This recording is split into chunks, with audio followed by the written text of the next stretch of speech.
আর ইন্নাল মুনাফিকিনা ফিদ দারকিল আসফালি মিনান নার, ইন্নাল মুনাফিকিনা ফিদ দারকিল আসফালি মিনান নার। আল্লাহ পাক রব্বুল আলামিন পাক জবানে বলেছেন কোরআন শরীফ দিয়ে যে কিয়ামতের মুসিবতের দিন মুনাফিক কিন্তু কাফির হয় না, কাফির কিন্তু মুনাফিক নয়।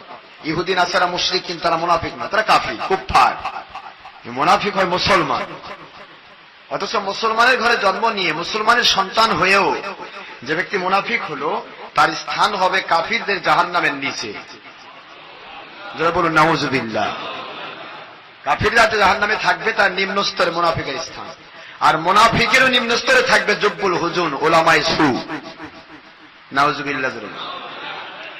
কাফির মুশরিকের চাইতে নিকৃষ্ট জায়গা থাকবে মুনাফিক, আবার মুনাফিকের চাইও নিম্ন জায়গা থাকবে তাহলে উলামায়ে সু, যারা ইসলামকে এদিক সেদিক করে ফেলে দলের স্বার্থে, ব্যক্তি স্বার্থে, টাকার লোভে, অর্থের লোভে, ইচ্ছা করে কোরআন সুন্নাহর আইনকে, কোরআন সুন্নাহর হুকুম আহকামকে এদিক সেদিক করে ফেলে, এদিক সেদিক করে, হারামকে হালাল বলে ফেলে, হালালকে হারাম বলে ফেলে, বিদআতকে সুন্নত বলে, সুন্নতকে বিদআত বলে। এই যে কাজগুলি এটা যারা করে তাদেরকে বলা হয় উলামায়ে সু, ধর্মের ব্যবসায়। আর এটা যখন করবে তখন ওই মানুষটিকে আল্লাহ পাক বলেন যে তাকে রাখবো আমি জুব্বুল হুজুনে।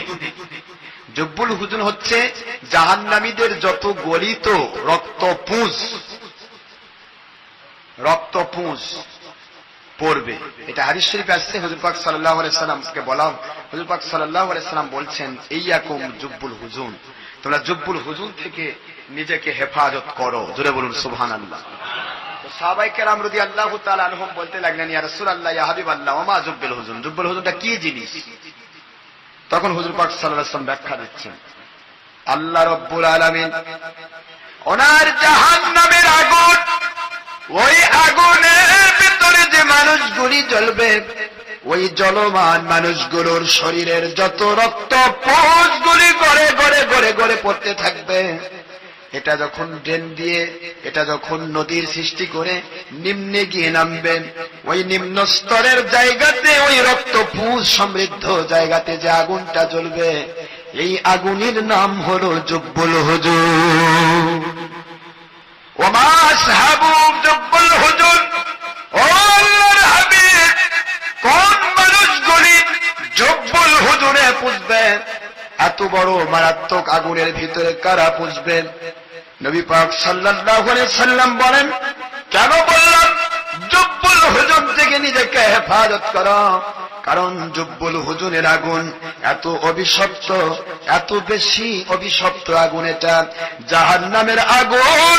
প্রতিদিন আল্লাহ রাব্বুল আলামিনের কাছে 400 বার পানা চাই, ও দরদি আল্লাহ, জুব্বুল হুজুনের ওই কঠিন অভিশপ্ত আগুন আমার বুকে দিবেন না। আল্লাহু আকবার বলেন।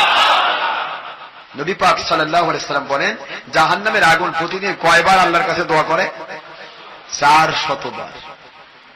কারা অধিবাসী হবে? নবী পাক সাল্লাল্লাহু আলাইহি ওয়াসাল্লাম বলেন, দুনিয়াতে যে মানুষগুলি নিজের দলকে ভারী করার জন্য, নিজের মনকে ভারী করার জন্য, নিজের ব্যক্তিকে ভারী করার জন্য, অথবা এটাকে ব্যাখ্যায় নিতে পারেন যাকে পছন্দ করেন তাকে ভারী করার জন্য, তার মান বাড়িয়ে দেওয়ার জন্য, কোন পীর সাহেবকে ভালোবাসেন, ওই পীর সাহেবকে দামি বানানোর জন্য যদি শরীয়তের এদিক সেদিক করে ফেলেন, সত্যকে মিথ্যা করেন, মিথ্যাকে সত্য বানান, সত্য একটা জিনিস মিথ্যা বানিয়ে দিলেন সত্য, সত্যকে মিথ্যা বানিয়ে ফেললেন, সুন্নতকে বেদাত বানালেন, বেদাতকে সুন্নত বানালেন, হারামকে হালাল বললেন, হালালকে হারাম বললেন। ও সোনার ভাইয়েরা শুনুন, আল্লাহর হাবিব বলেন ভালোবাসবো তাকেই যার সম্পর্ক আল্লাহ এবং রাসূল পাক সাল্লাল্লাহু আলাইহি সাল্লাম ওনার সাথে। ওই সম্পর্কের কারণে ভালোবাসবো। ওই সম্পর্কের মধ্যে যদি দেখি আমি যার পিছে ঘুরছি, তিনি যদি ছলচাতুরি করেন, তিনি যদি ষড়যন্ত্রকারী হন, তিনি যদি মিথ্যাবাদী হন, তিনি যদি বিভিন্ন ভাবে বিভিন্ন সময়ে নিজের স্বার্থে কোরআন সুন্নাহকে বিকৃতি করে ফেলেন, আল্লাহর কসম তাকে ভালোবাসা যাবে না। এটা ভালোবাসা যাবে না। এটা ডক্টর আশরাফ সিদ্দিকী হোক আর বাপ হোক, বিরোধী, আল্লাহ এবং রাসূল পাক সাল্লাল্লাহু আলাইহি ওয়াসাল্লামের বিরোধী কোনো কাজে যদি সে রত হয়ে যায়, আপনি তারপরে তার সাথে ভালোবাসার সম্পর্ক রাখতে পারবেন না, সম্ভব নয়।